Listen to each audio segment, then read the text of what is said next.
Okay,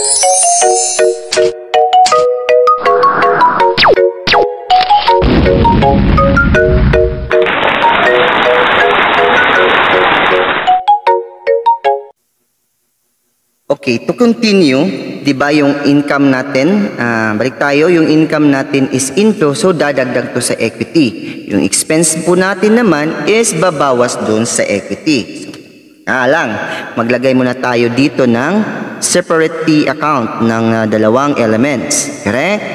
Dito yung income, tsaka yung expense. Now, di ba teka lang, lagyan po na natin muna ng debit tsaka credit. Diba? Ito yung mga parts ng ating T accounts. Okay?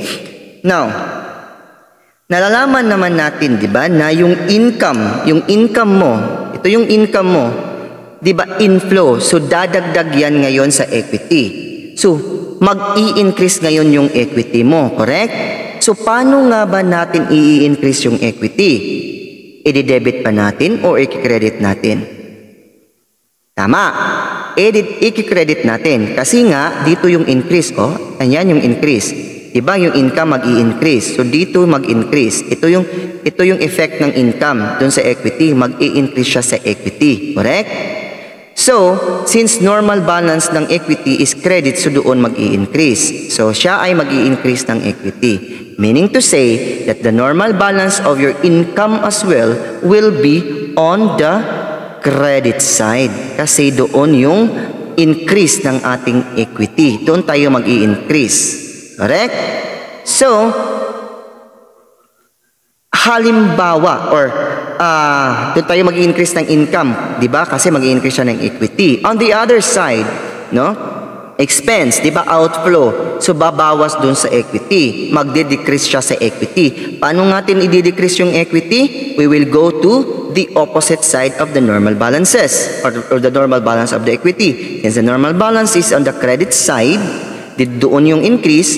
So, yung effect ng expense is decreased. Ito yung decrease ng side ng equity. So, meaning to say, i-decrease natin, yung expense is magdi-decrease dun sa equity. So, paano natin i-decrease yung equity? Nandun siya sa debit side kasi opposite side siya ng normal balance ng equity. So, meaning to say that the normal balance of your expense then will be on the debit side. Kasi nga, hindi mo pwede silang the same side kasi yung income mo dadagdag sa equity, yung expense mo babawas sa equity. Ayan. Ngayon, we already learned the normal balances of the income. Your income normal balance is on the credit side and your expense normal balance is on your income balance again is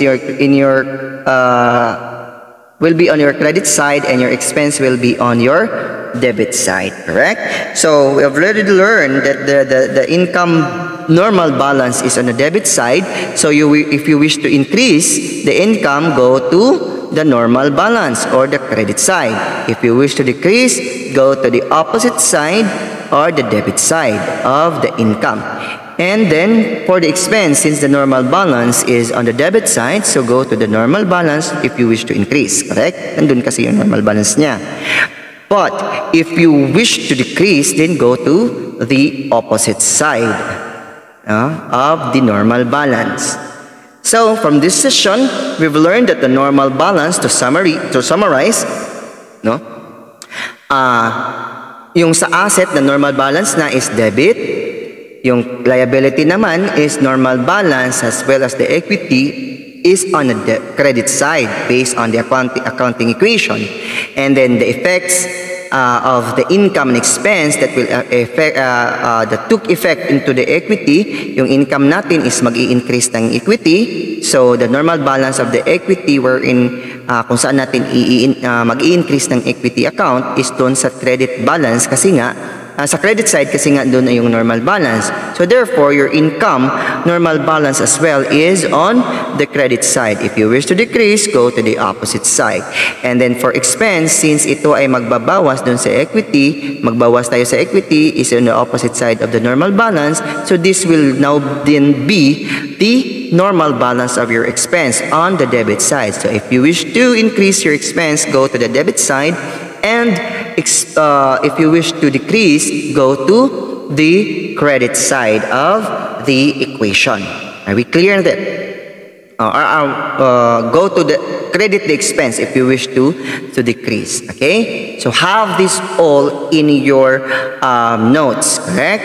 Or pwede nitong ulitin. Pwede nyo rin to have it in one single note, sulat nyo lahat doon sa notes nyo. Kasi magdi-delete ako dito kasi limited nga yung, yung whiteboard natin. Okay? So meaning to say that your income is directly proportional to your equity. What do you mean by directly proportional? Same sila ng normal balances. Kasi nga yung income mo mag-i-increase ng equity mo. Conversely, on the other side, your expense is inversely, no? Kasalungat, no? Inversely proportional doon sa equity mo. Kasi nga, yung expense mo magdideduct or babawas doon sa equity mo. Paano natin bawasan yung equity? Doon tayo sa debit side, which is an opposite side of the normal balance of the equity account. Kaya doon yung normal balance ng ating equity. So, if makalimutan mo man yung mga normal balances, always go back to the equation and just draw the letter T. So, the left side will be your debit side, the right side will be your credit side. So, pag na-fall yung, kung ano yung na-fall sa debit side, the normal balance of that account is on the debit side.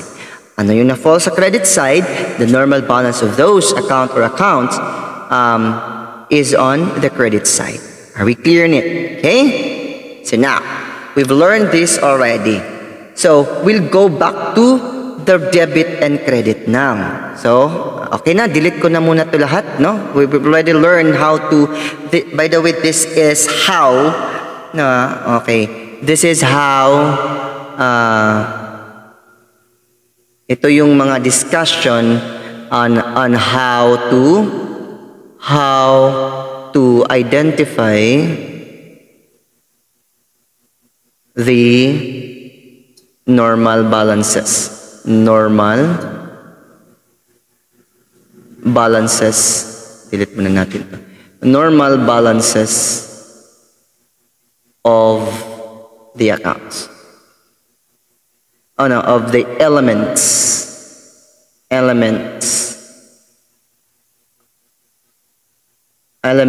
of FS. Or shall we say, normal balances of the accounts, because these elements comprises further or under these elements are the accounts, correct? So as what I've said earlier, that asset is composed of several accounts.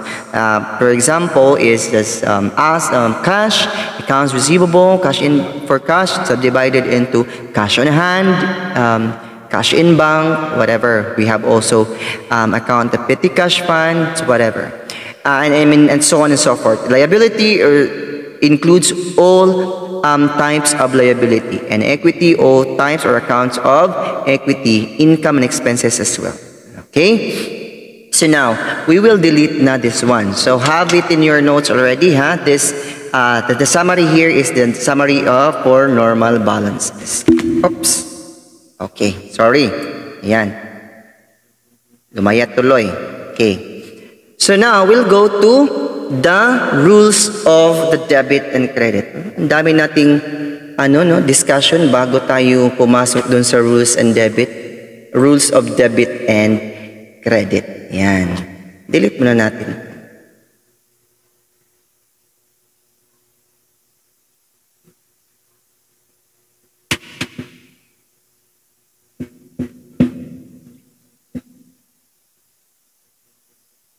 Ayan.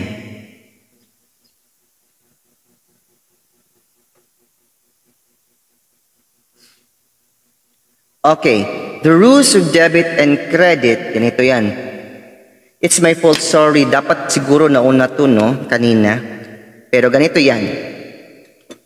Di ba nga, yung debit and credit is your debit. Ito. Ganito na lang. Yung ibang mga ano na lang, mga kulay. Dami na itong kulay-kulay nito, ah. Okay. So your debit and your, oops, okay, your credit. So we've learned earlier, no, that your credit comes from the Latin word, from the Latin word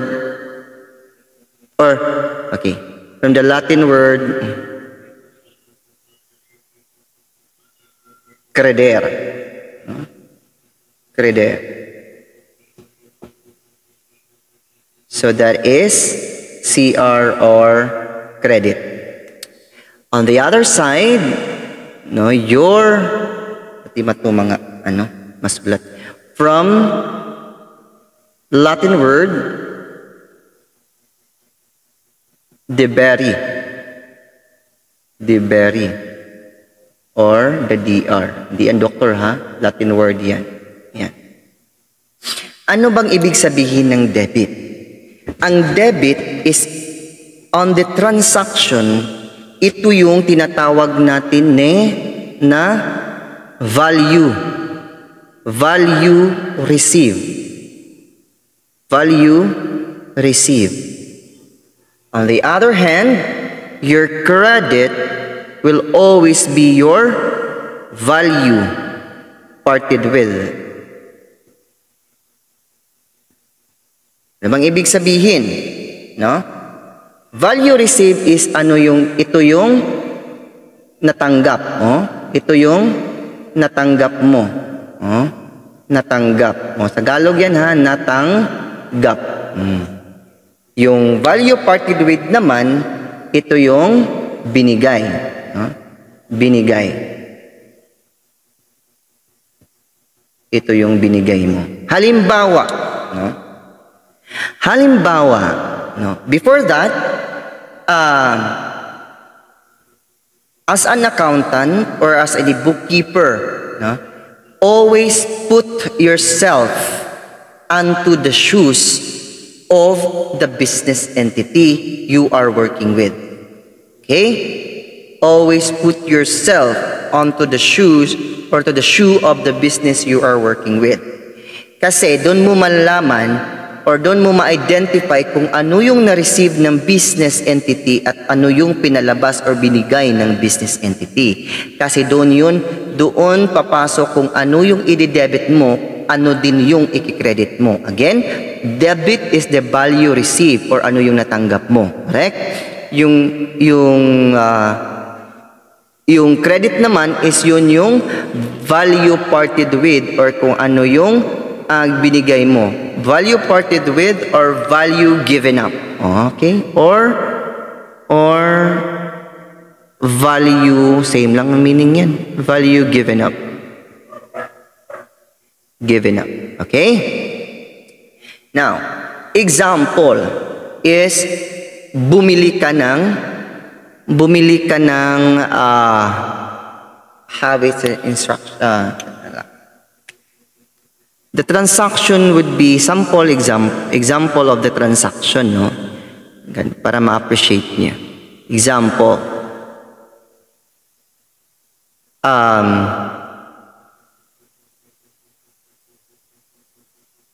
Entity A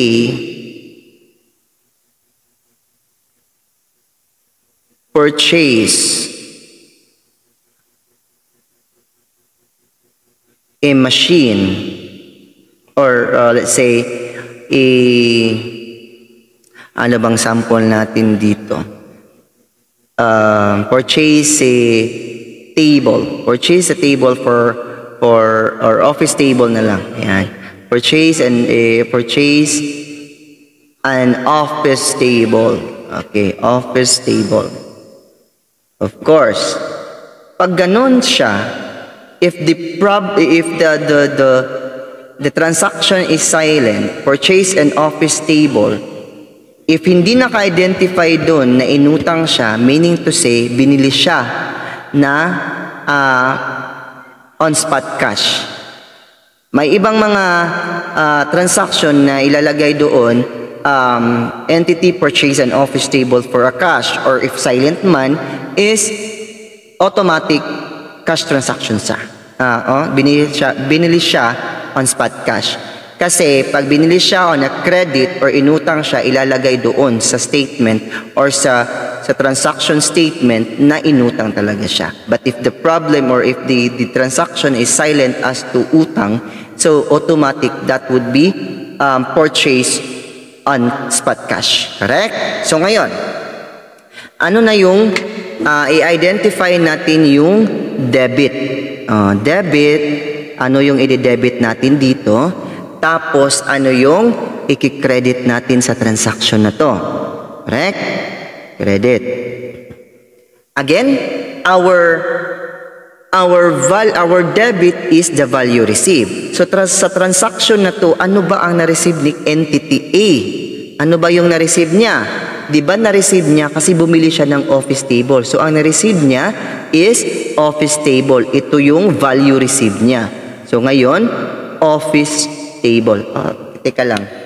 Tapusin muna natin yung example natin na purchase table for purchase an office table amounting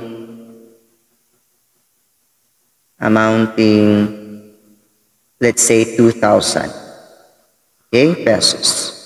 2,000 pesos. Okay. So, ngayon, ito yung pagre-record ng transaction. Pero, wag muna tayo dun mag-focus sa transaction. Ang ating i-appreciate muna natin is yung debit tsaka credit. So, diba yung debit, value received, and yung credit is the value parted with. So, sa ating example, purchase an office table amounting to 2,000. So, debit, kasi yung debit is the value received. Ano ba nang receive ng entity A? Is yung office table. Correct? Office table.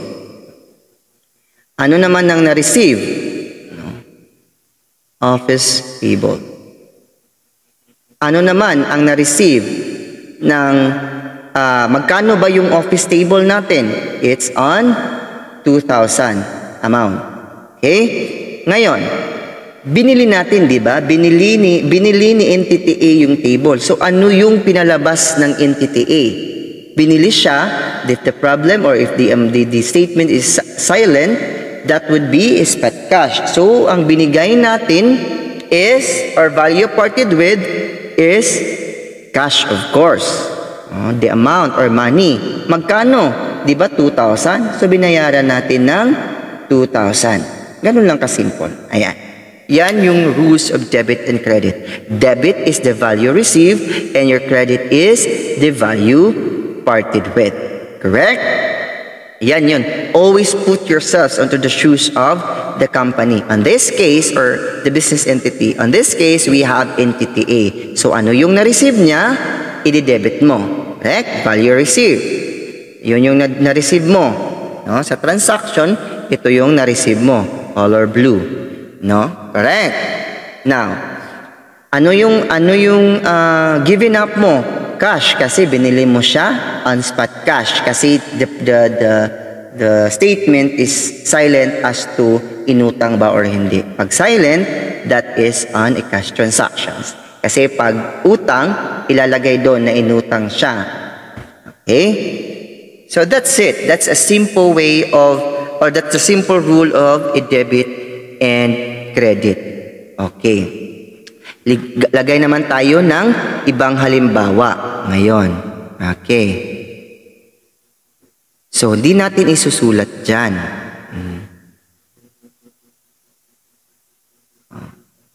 Delete na natin to. Retain natin yung sa iba.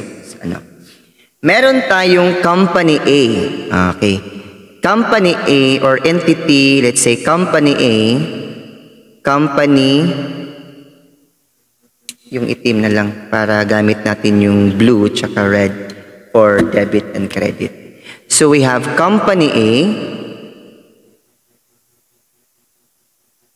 and we also have company B. Company B. Okay? But you are employed, or let's say, we'll have na lang both entity. Okay?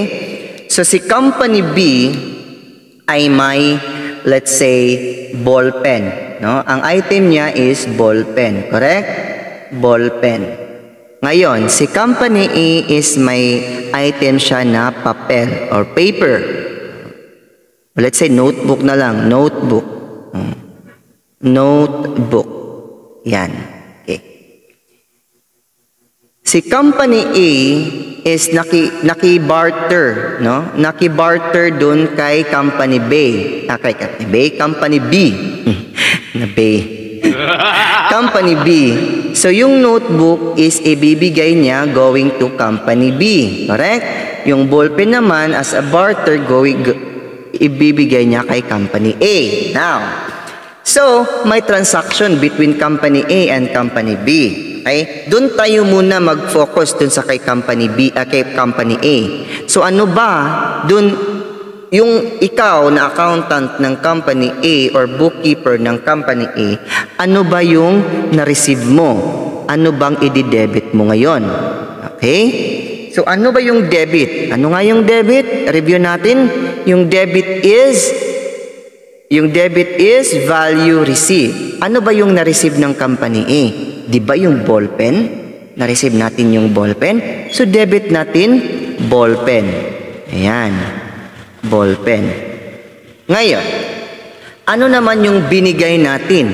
Credit. Anong iki-credit natin? It is the value parted with or given up in Tagalog. Binigay natin. So, we will credit. Ano yung i-credit natin? Yung binigay natin.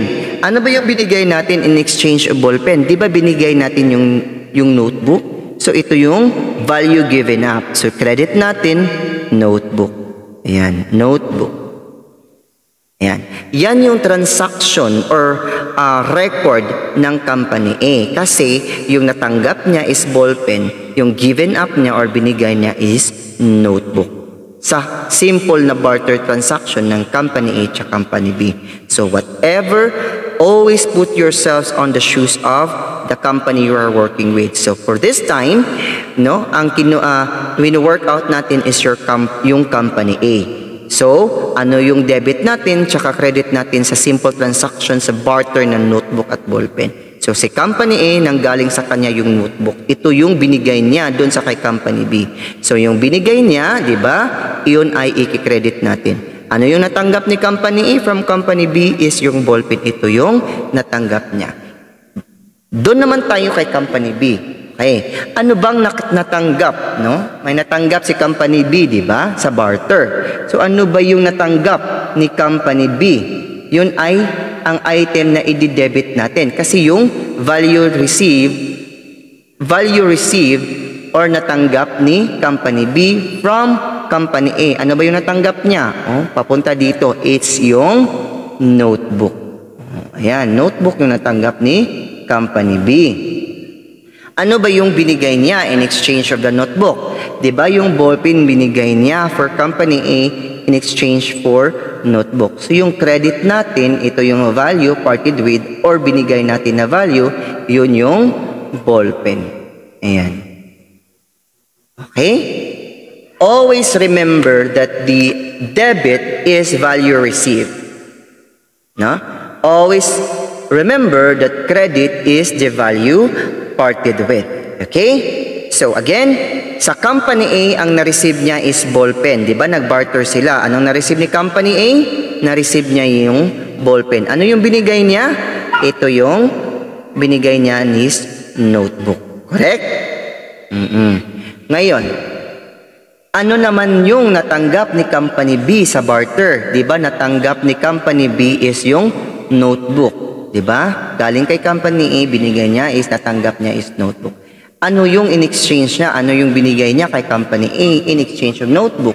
That would be your ball pen. Okay? Do not mix up. focused onto a single entity because you will be working on a single entity. Hindi naman pwedeng dalawang entity yung wino-workout mo or tinatrabaho mo. Kasi always put yourself onto the shoes of the entity or the company you are working with.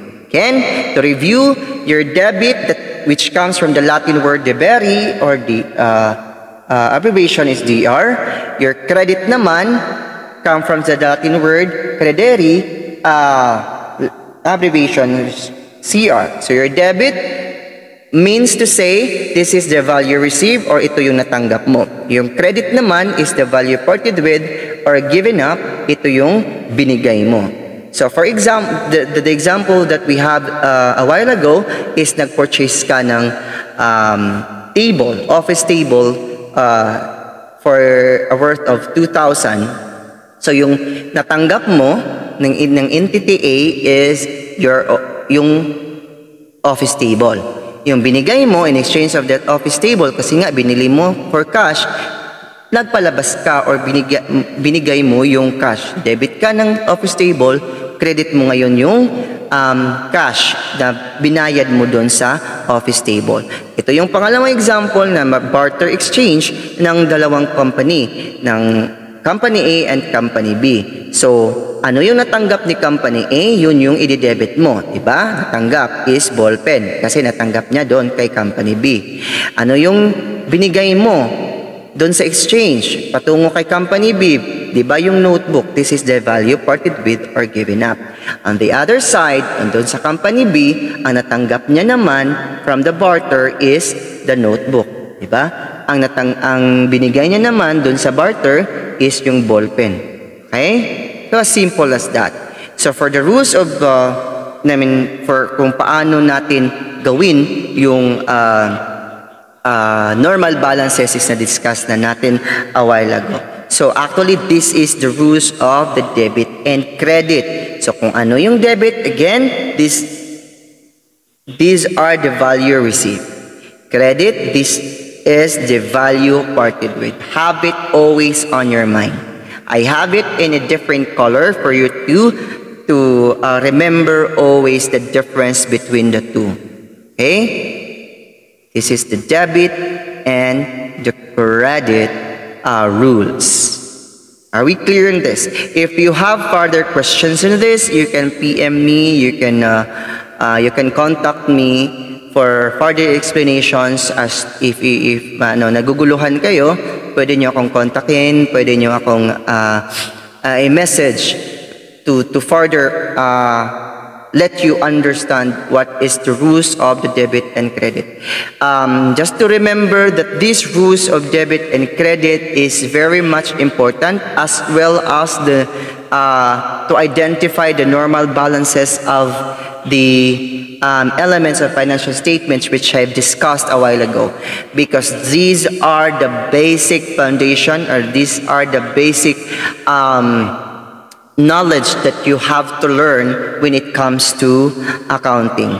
And later on, if the master mo na tong debit tsaka credit, doon mo ma-appreciate later on for succeeding sessions that we will have, kung paano, or doon mo ma-appreciate yung accounting. Sinasabi ko nga, hindi siya base sa mga ibang estudyante or base sa mga baguhan pa lang sa accounting or doon sa mga karining ng accounting,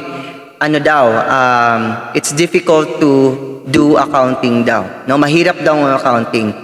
Hindi po siya mahirap kasi nga kailangan mo lang tong intindihin, no? Mahirap sa kanila kasi on their mind it is more on mathematics. It's a mathematical subject. But to tell you honestly, this is not a mathematical subject.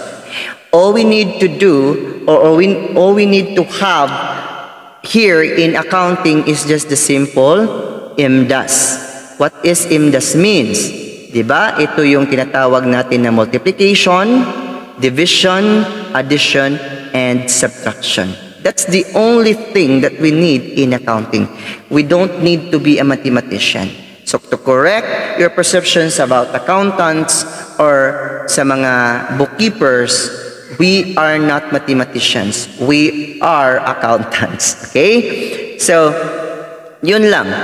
Simple IMDAS that you have, you can learn accounting in a simplest way. Ang kailangan mo lang is i-understand mo lang tsaka kung paano dinidiscuss sa inyo yung mga bagay-bagay na ito. Kasi dapat nyong maintindihan kasi ito yung pinaka-basic rules of debit and credit and the normal balances of the accounts para malaman nyo kung paano ba i-increase or i-decrease yung mga accounts or account titles or ano ba yung mga account titles na under ng each elements of financial statements. And later on, as we move forward, you will slowly understand and master the accounting process. Okay? All you have to do is to have it step by step. Okay? Once again, don't forget to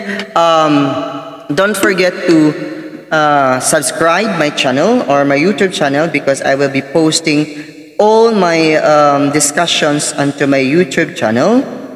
Okay? For a while. I will have it on the YouTube channel.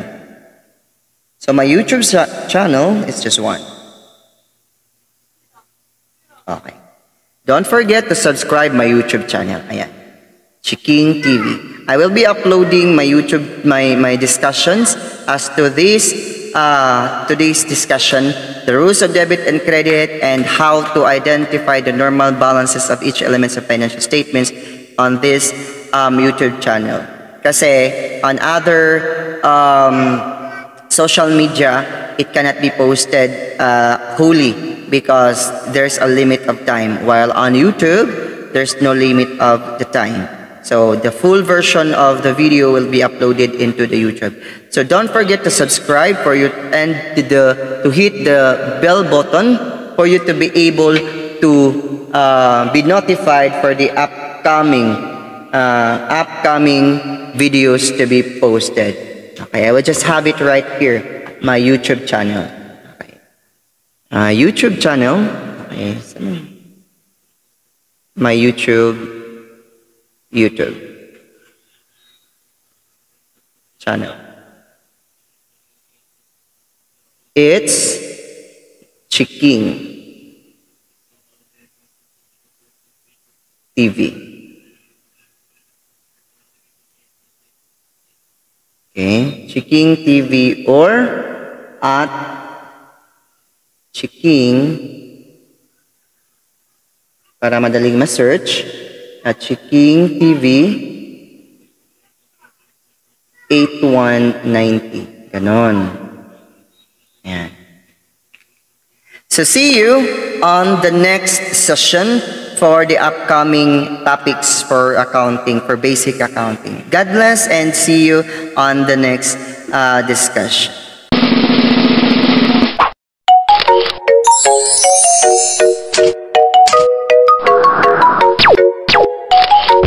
Thank you.